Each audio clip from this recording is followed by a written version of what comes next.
Hello, हाँ नमस्ते माई। खुश रहे बाबू का होता। अरे माई ते खिचड़ी भेजे करती बहुत परेशान होता ले ना।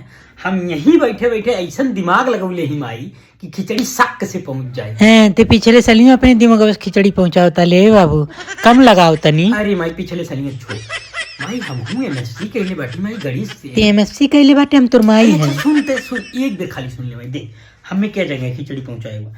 3 बहन बाटी, मतलब कि बहन क्यूब प्लस 2 फुआ बाटी, फुआ स्क्वायर। बाकी जो जीजा लोग आपस में बांटे, जैसे बड़की जीजक बहन, छोटकी जीजक बहन, आखिर आपस में बहनियां बहलिन ना।